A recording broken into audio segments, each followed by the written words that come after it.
What if I told you that life isn't about finding extra hours, but about making the hours you have truly count?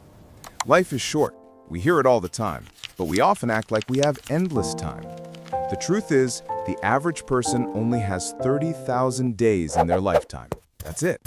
And if you're 30 years old, you've already used up 11,000 of those days. And guess what? Those days are gone, never coming back. So why do we keep waiting for someday? Someday I'll change. Someday I'll start. But someday is a dangerous word. It tricks you into thinking you have more time than you really do. In the next 15 minutes, I'm going to show you how to stop waiting for someday and start making every day count. Not just managing your time, but truly living it. Ready? Let's dive in. Have you ever noticed how time seems to slow down when you're a kid? But now, it feels like the years fly by faster than we can keep up. Here's why. Your brain measures time by recording new experiences. When you're a kid, everything is new. Your brain is constantly taking in new information, making time feel slower. But as an adult, routines take over. The same breakfast, same commute, same Netflix shows. Your brain starts skipping over the ordinary moments, making time feel like it's slipping away. This is called the time perception paradox. And the good news is, you can hack it. Change up your routine. Take a different route to work. Learn a new skill every month. Talk to a stranger. Each new experience forces your brain to take notice, making time feel more expansive again. Here's a quick question. How do you break out of your routine? Drop it in the comments below. Most of us tend to overestimate what we can do in a day, but underestimate what we can accomplish in a year. That's why people often give up on their goals too soon. They expect fast results and get discouraged when it doesn't happen overnight. We confuse being busy with being productive.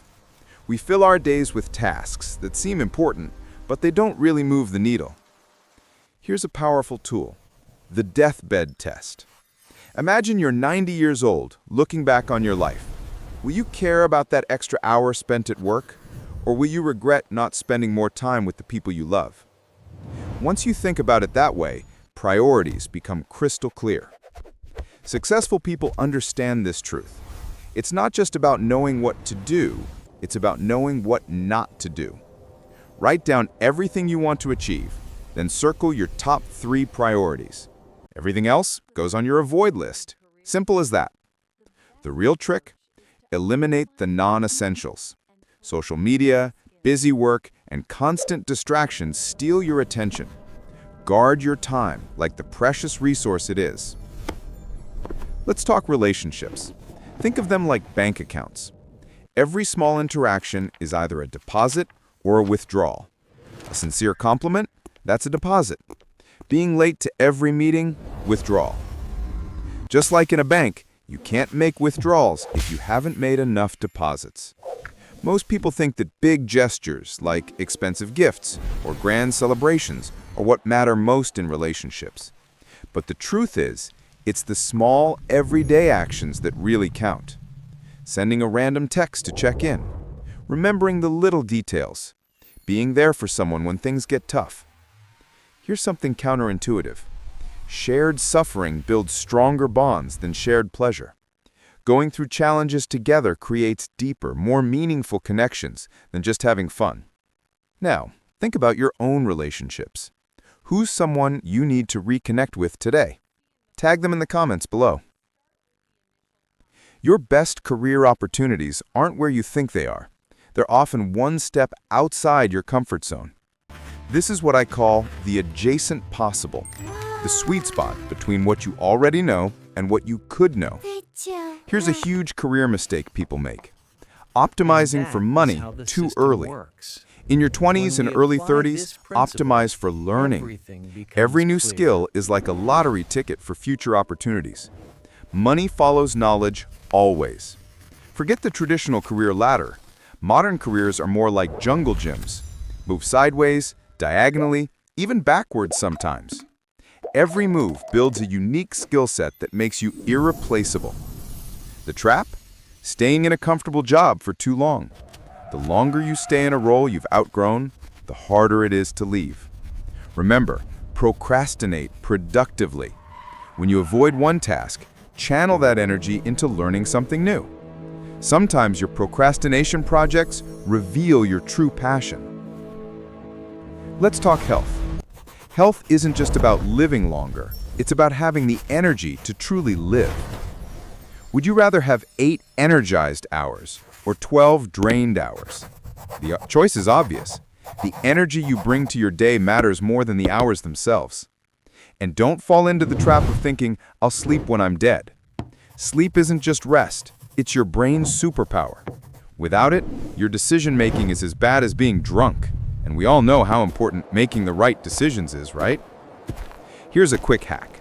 Micro workouts. 10 push-ups here, a short walk there, 5 minutes of stretching. These small movements add up. Your body was built to move, not sit for 8 hours straight. And if you're stuck on a problem, move your body. The solution often comes when you least expect it. If you want to learn anything faster, teach it to someone else. That's called the teacher effect. Explaining something forces your brain to understand it at a deeper level. And here's the secret. You don't need to be an expert to teach. Sometimes your struggles make you a better teacher than someone who already knows it all. Another learning hack? Read biographies. They condense a lifetime of experience into a few hours, and they teach you lessons from people who've already made the mistakes. Here's a power move. Deliberate amateurism. Stay strategically bad at some things. It keeps your brain flexible and your ego in check. And when it comes to quitting, don't be afraid to strategically quit. Sometimes quitting isn't failure, it's clearing the way for better opportunities. Let's talk emotions. Did you know emotions only last 90 seconds in your body? After that, you're choosing to stay in that emotion. Emotional regulation is a superpower. You can't control the first wave of emotion, but you can absolutely control the second wave. Being able to stay calm under pressure, especially in stressful situations, makes you a more trustworthy and reliable person. Avoiding difficult conversations? That's like compound interest in reverse. The longer you wait, the bigger the emotional debt you build. Don't let small problems grow into bigger ones. And gratitude? Unexpressed gratitude is like money in a bank you can never withdraw from. Use it or lose it. Now, let's talk money.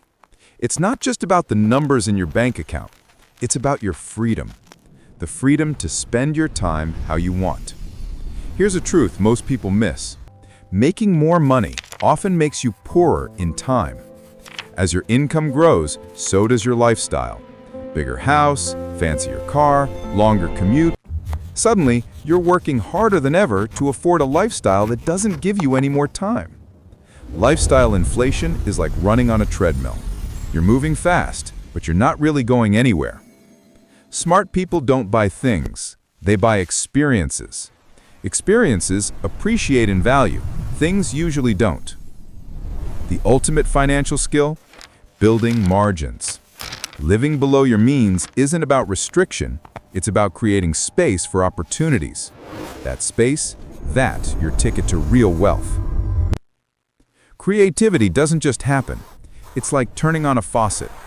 The first water that comes out is rusty and full of bad ideas. But you need those bad ideas to get to the good ones. Here's something surprising. Creativity thrives on constraints. Give someone unlimited options, and they'll freeze. Give them limited options, and they'll get creative. That's why Shakespeare wrote within strict rules. Those limitations forced his creativity. Stop trying to create and judge at the same time. First, create, then judge. Document your progress. Your early terrible attempts are proof of improvement. Finally, let's talk energy. Time management is useless without energy management. You can't do meaningful work if you're running on empty. Most people don't realize the power of energy. Some activities drain your energy, while others boost it. A morning walk is an energy boost. A toxic friendship, that's an energy vampire. Don't rely on willpower. Design your environment so that good choices become automatic. Save your energy for decisions that matter. And here's a hack: strategic incompetence. Be deliberately bad at non-essential tasks. Others will stop asking you to do them, and you'll preserve your energy for what really matters. Social capital is your hidden currency. It's not about collecting business cards or LinkedIn connections. It's about building genuine relationships. Real connections take time, vulnerability, and shared experiences. The best networkers aren't just collectors, they're connectors. They introduce people who should know each other.